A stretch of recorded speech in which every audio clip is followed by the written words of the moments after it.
பன்னீர் ரோஜா 100 கிராமுங்க. இதை நல்லா க்ளீன் பண்ணி இதழ்கள் மட்டும் எடுத்து வச்சுருக்கேன். இப்போ நம்ம தண்ணியில் சேர்த்து 2-3 முறை அலசி எடுத்துக்கலாம்.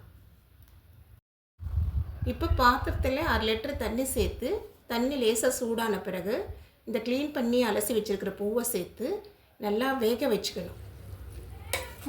வெறும் பூ மட்டும் சேர்த்து வேக வச்சா கலர் வராதுங்க. அதனால் கொஞ்சமாக பீட்ரூட் சேர்த்துக்கலாம். அதிகமாக பீட்ரூட் சேர்த்து வேக வச்சா பீட்ரூட் ஃப்ளேவர் வந்துடும். அதனால் கொஞ்சமாக சேர்த்துக்கலாம். இப்போ ரோஜாவோட கலரெல்லாம் நல்லா தண்ணியில் இறங்குனுங்க.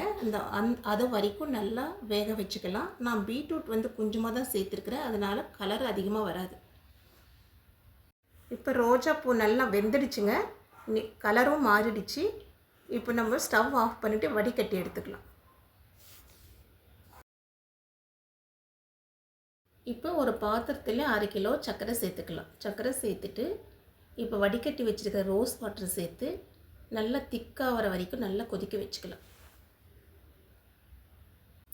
இந்த மாதிரி கொதிக்கும் போது ரோஸ் வாட்டரோ இல்லை ரோஸ் எசன்ஸோ கொஞ்சம் சேர்த்துக்கலாங்க. அப்போ தான் ஃப்ளேவர் வரும்.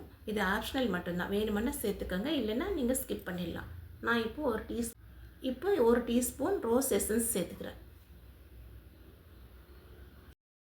பாதி லெமன் புழிஞ்சிட்டு நல்லா கொதிக்க வச்சுக்கலாம்.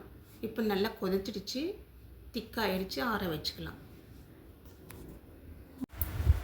இந்த சிரப்பு நல்லா ஆற வச்சு ஒரு கண்ணாடி பாட்டிலில் சேர்த்து கூட நீங்கள் ஃப்ரிட்ஜில் ஸ்டோர் பண்ணிக்கலாம்.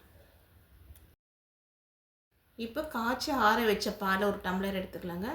ரோஸ் சிரப்பை நல்லா சில்லுன்னு ஆறணும். ஆற வச்ச சிரப்பு இதில் சேர்த்துக்கலாம்.